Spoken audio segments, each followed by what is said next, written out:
Babu lokaci da makiyayi ya fi shiga halin lahaula irin lokacin fari. A wannan yanayi hankali makiyayi kan karkata kacokan zuwa abincin dabbobinsa ne. Sanin irin illar da fari kan yi wa sana'ar kiwo ne ma yasa kasashen da suka ci gaba suka kirkiri hanya da dabarar samarwa dabbobinsu abinci daban da hanyar da aka saba. Hakan na ƙara nuna barazanar da fari kan yi wajen hallaka ɗimbin garken dabbobi a duk lokacin da ya auku. Su ma makiyayanmu na Najeriya bai kamata a bar su a baya ba wajen kirkiro dabara ko hanyar samarwa dabbobinsu abinci ta ko ta kwana a yayin fari, domin jin hanyar da makiyayi zai bi don ciyar da dabbobinsa a yayin fari ko lokacin da ake fama da matsanancin rashin isasshiyar ciyawa. Abokin aiki na Aminu Balarabe ya yi fira da wani manazarcin halayyar dabbobi da yadda ake samar da abincinsu na nan Jami'ar Ahmadu Bello Samaru Zaria, wato Malam Yunusa Yakubu Safe. Da farko dai Aminu Balaraben ya tambayi malamin ne illar da fari kan yi wa dabbobi. Na farko dai akwai yawan zawo, dabbobi yakan kawo yawan zawo, dabbobi da yawa sai su shiga matsaloli na yawan zawo. Abin da kuma ka faru, makiyayi da yawa ba ciyawa, babu abin da za su ce da dabbobi su ko'ina a bushe yake, ciyayi sun bushe, ba wani ruwa, ba wani abinci. To a irin wannan wurare za ka samu dabbobi da irin wannan matsalolin, wato yawan zawo. Domin me waɗannan abincin da aka ce da dabbobin lokacin da abinci ya yi karanci, lokacin ba ciyawa, ba damuna, ba su san wato hanyar da za su ce da dabbobi su irin waɗannan abincin ba. Na biyu, yakan kawo fadawan gashi na dabbobi. Za ka samu dabba kamar wani, sai makiyayi ya dauka wani babban rashin lafiya ne ya kama dabbobinsa, amma ba haka bane. Zai samu dabba gaba daya yana zubar da gashi a jikinsa, yakan kawo rashin wato girma ga dabbobi. Zai samu dabbobi sai kanana ba su yin girma.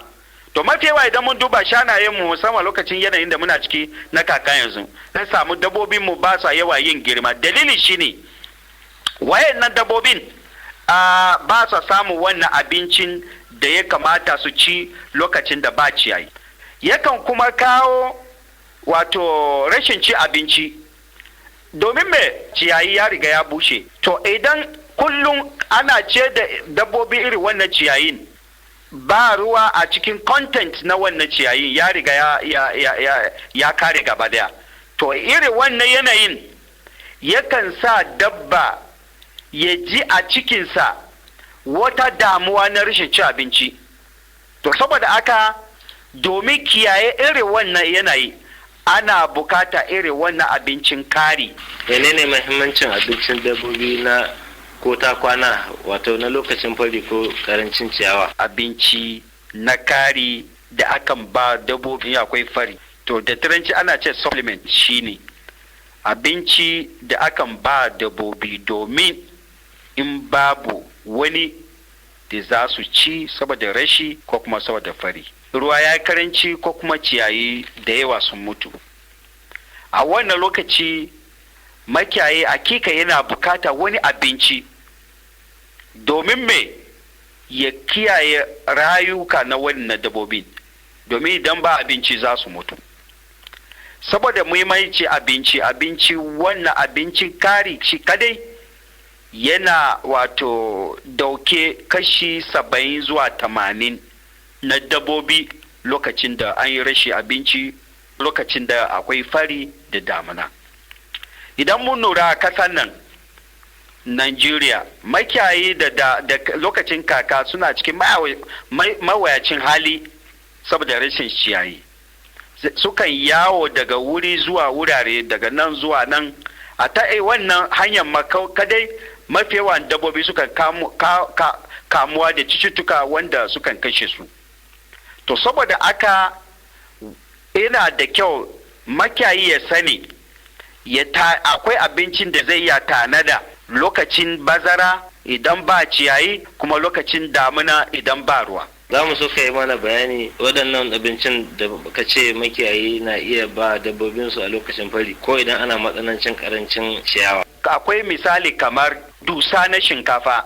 Irin wannan dusa shinkafan da manomai sukan yar a bayan gari, idan mun je kayuka da dama za ka samu waɗannan wato dusan shinkafa bayan ainika ta injin, kara zube babu amfani.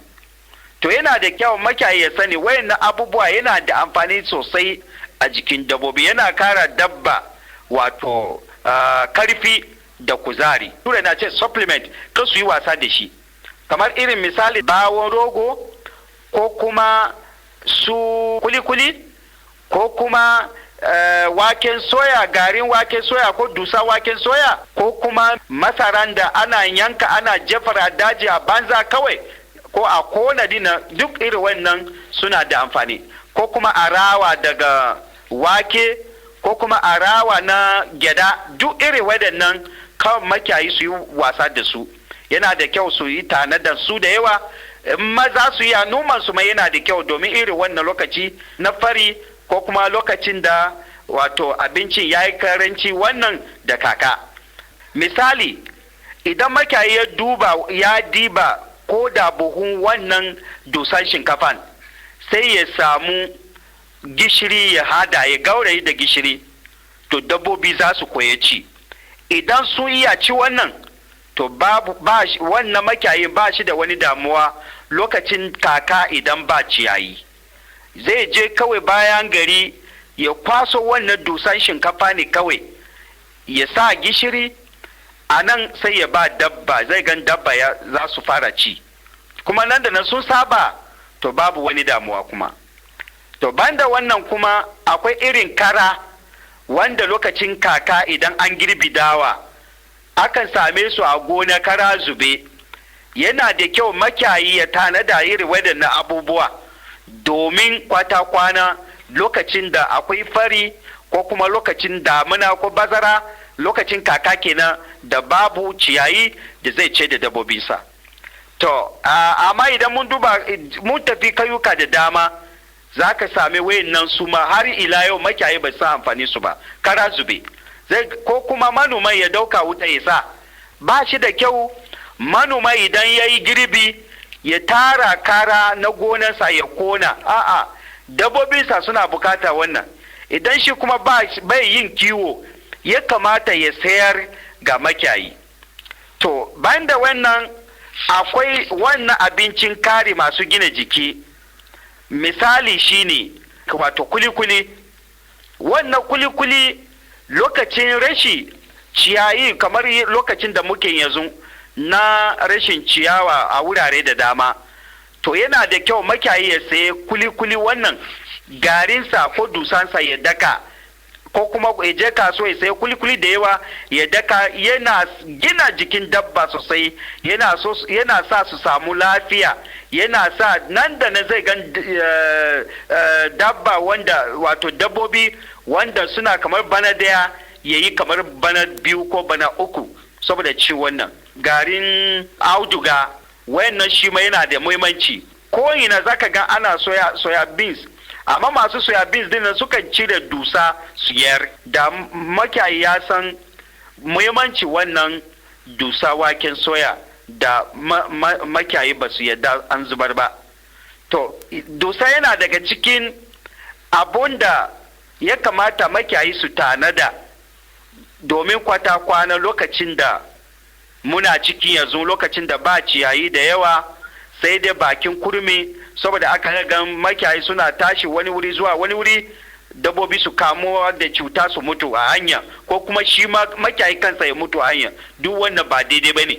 To irin wannan dusan waken soya yana tamaka, kuma yana sa wato dabbobinsa ya samu lafiya, kuma yana kara masu gina jiki kwarai da gaske. Sa'annan kuma akwai abubuwa kamar mazon kwaila.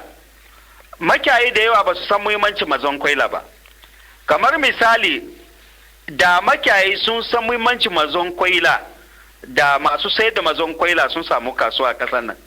Dalilin shine wannan dusan masara da ana jefarwa a daji, zaka ko'ina idan ka biya ƙasar nan, bayan girbin masara zaka ga an cire wannan bawon masara an yar, domin mai dabbobi ba su iya totuwa bawon masara.